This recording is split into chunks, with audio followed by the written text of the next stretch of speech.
అదే RTV app వార్తల్ని క్షణాల్లో చదివే అవకాశం ఉంటుంది. ఒక న్యూస్ పేపర్, ఒక టెలివిజన్ ఛానల్ మీ చేతుల్లో ఇప్పుడు. ఇంటిమేట్ చేయగానే ఇక్కడికి వచ్చినటువంటి సూపరింటెండెంట్ గారు, అదేవిధంగా డాక్టర్ హరిప్రియ గారు, కరస్పాండింగ్ స్టాఫ్, సపోర్ట్ స్టాఫ్, అదేవిధంగా మీడియా మిత్రులు అందరికీ నమస్కారం. ముఖ్యంగా నిన్న జరిగినటువంటి సంఘటన దురదృష్టకరం. పిల్లలు 20 మంది పిల్లలు అనారోగ్యానికి గురి కావడం, అదేవిధంగా హాస్పిటల్లో ముగ్గురి పరిస్థితి కొంచెం తీవ్రంగా ఉండడం, కొద్దిగా కలత చెందవలసిన అవసరం వచ్చింది. దాన్ని చూసి నిన్ననే చెప్పాను హాస్పిటల్లో ఉన్నప్పుడు, ఒకసారి మేము కూడా వచ్చి హాస్టల్ పరిస్థితి ఏంటి, అదేవిధంగా స్కూల్ పరిస్థితి ఏంటి అనేది ఒకసారి మేము విజిట్ చేస్తామని చెప్పి నిన్న పిల్లలతో మాట్లాడినప్పుడు వాళ్ళ పేరెంట్స్తో చెప్పడం జరిగింది.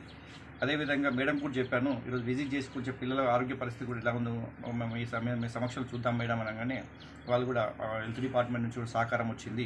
తప్పకుండా ఈరోజు మేము అన్ని పరిసరాలు కూడా పరిశీలించడం జరిగింది. ముఖ్యంగా ఇక్కడ ఉన్నటువంటి సూపరింటెండెంట్ గారితో కానీ, లేకపోతే ఇక్కడ ఉన్నటువంటి ఇన్ఛార్జ్ వార్డెన్తో కానీ మాట్లాడడం జరిగింది. ముఖ్యంగా ఇక్కడ ఫ్యాన్లు కానీ, ట్యూబ్లైట్స్ కానీ, తర్వాత వాటర్ ప్రాబ్లం ఉన్నట్టుగా మా దృష్టికి వచ్చింది.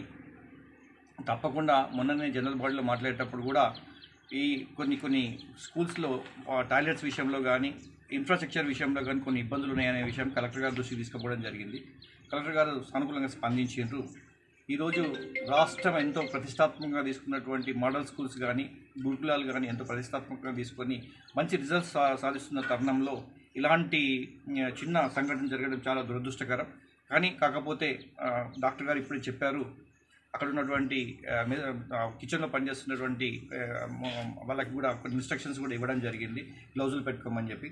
ఈరోజు ఉన్నటువంటి మెన్యూ కూడా మేము పరిశీలించడం జరిగింది. ఆ మెన్యూ ప్రకారం ఫుడ్ కరెక్ట్గా ప్రిపేర్ చేశారా లేదా అనేది కూడా చెక్ చేయడం జరిగింది. పరిసరాలు కూడా మేము పరిశీలించడం జరిగింది. అదేవిధంగా ఇక్కడ పిల్లలు ఇప్పుడు లేరు కాబట్టి వాళ్ళ రూమ్స్ కూడా కొంచెం మేము విజిట్ చేయడం జరిగింది. ముఖ్యంగా చూసినట్టుంటే లైట్స్ కానీ, ఫ్యాన్స్ కానీ పనిచేయటం లేదు. ఆ ఇండియెంట్ ఏదైతే గవర్నమెంట్ పెట్టారో ఆ ఇండియెంట్ మేము రిక్వెస్ట్ చేసినాము. అదేవిధంగా ఇంకొక చిన్న విషయం కూడా మా దృష్టికి వచ్చింది. ఫ్రీక్వెంట్గా డాక్టర్ విజిట్స్ కావాలని చెప్పేసి ఒకటి రిక్వెస్ట్ చేశారు. ఇమీడియట్గా సూపరింటెండెంట్ రిక్వెస్ట్ చేస్తే ఇక్కడ కేజీబీవీ సూపరింటెండెంట్ దగ్గర నుంచి ఒకటి రిక్వెస్ట్ లెటర్ వస్తున్నట్టుంటే తప్పకుండా వీక్లీ వన్స్ ఆ మేడంను పంపించి, స్టాఫ్ను పంపించేసి అక్కడ మనకు విజిట్ చేస్తామని చెప్పడం జరిగింది. ఏదైనా మేజర్ ఇష్యూస్ ఉన్నట్టుంటే హెల్త్ క్యాంప్ కూడా కండక్ట్ చేస్తామని చెప్పేసి సూపరింటెండెంట్ గారు, మేడం గారు కూడా మనకు హామీ ఇవ్వడం జరిగింది. తప్పకుండా ఈరోజు ఏదో ఇన్సిడెంట్ జరిగింది కాబట్టి ఈరోజు స్కూల్ని విజిట్ చేసినాం, హాస్టల్ విజిట్ చేసినాం కాకుండా రాబోయే కాలంలో తప్పకుండా ప్రజల యొక్క, విద్యార్థుల యొక్క ఆరోగ్య దృష్ట్యా, వాళ్ళ ఎడ్యుకేషన్ దృష్ట్యా ఇవన్నీ విషయాలను కూడా దృష్టిలో పెట్టుకొని తప్పకుండా ఫ్రీక్వెంట్ విజిట్స్ ఉంటాయి. ఇక్కడ పిల్లలకు అండగా ఉంటాం. తప్పకుండా వాళ్ళ తల్లిదండ్రులకు కూడా భరోసా ఇస్తున్నాము. స్కూల్లో వాళ్ళకు ఆరోగ్యపరంగా, విద్యాపరంగా, అదేవిధంగా ఆహారపరంగా అన్నీ సమకూర్చే విధంగా మేము ఇక్కడ ఉండి సహాయపడతామని చెప్పి తెలియజేస్తూ ఈ అవకాశం వచ్చినందుకు, తర్వాత ఇక్కడ పిలవగానే వచ్చినటువంటి హెల్త్ డిపార్ట్మెంట్ వాళ్ళకు ప్రత్యేక ధన్యవాదాలు తెలియజేస్తున్నాం. అదేవిధంగా ఇక్కడ ఉన్నటువంటి స్టాఫ్కి కూడా ఇన్స్ట్రక్షన్స్ ఇవ్వడం జరిగింది. వాళ్ళు కూడా ఆ పిల్లల్ని మంచిగా చూసేసి ఏదైనా తక్కువ ఉంటే కూడా మాకు దృష్టి తీసుకొస్తే. ఇంకో చిన్న విషయం కూడా మా దృష్టికి వచ్చింది. ఏదైతే వాళ్ళకి వేజెస్ వస్తున్నాయో ఆ వేజెస్ విషయంలో కూడా వాళ్ళకు నిజంగా న్యాయం జరగట్లేదని చెప్పి తప్పకుండా ఇది గవర్నమెంట్ దృష్టికి తీసుకెళ్తాం. మా తరఫున మేము కూడా వాళ్ళకు అండగా ఉంటామని చెప్పి సందర్భంగా తెలియజేస్తున్నాం. జై హింద్, జై భారత్.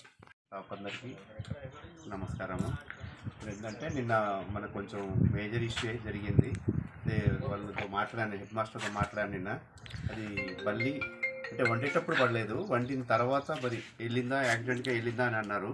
అది పైనే ఉంది. కొంతమంది వాళ్ళకు 90 మెంబర్స్ ఉండే నిన్న, దానిలో 17 మంది ఆ పాయిజన్కి ఇన్వాల్వ్ అయ్యారు. ఆ 17 మంది కూడా మనం డైరెక్ట్గా రామంపేట హాస్పిటల్కి వచ్చారు. అందరినీ చూసినాము, బాగానే ఉన్నారు. మధ్యాహ్నం తర్వాత ఒక 2 పిల్లలు ఇంకా కొంచెం కడుపు నొప్పి ఎక్కువైతుందంటే మెదక్కి రిఫర్ చేసినాము. మెదక్లో కూడా ఒక పేషెంట్ డిశ్చార్జ్ అయ్యారు, ఇంకో పేషెంట్ బాగానే ఉన్నారు. ఈవినింగ్ కల్లా డిశ్చార్జ్ చేస్తాం. ఏదైతే దీనివల్ల అయితే ఏ ప్రమాదం ఏం జరగలేదు, అందరూ బాగానే ఉన్నారు దేవుని దయ వలన. వాళ్ళు కూడా కొంచెం జాగ్రత్తగా వండేటప్పుడు కానీ పైన కప్పు పెట్టుకోవడము, తర్వాత వంట చేసేటోళ్ళు క్యాప్ పెట్టుకోవడము, గ్లౌజ్ పెట్టుకోవడం అన్నీ పాటిస్తే ఆ ప్రాబ్లమ్స్ అనేది చిన్న ప్రాబ్లమ్స్ అనేది కూడా జరగకుండా ఉంటుందని, తర్వాత పిల్లలు కూడా బాగుంటారని నా మనవి.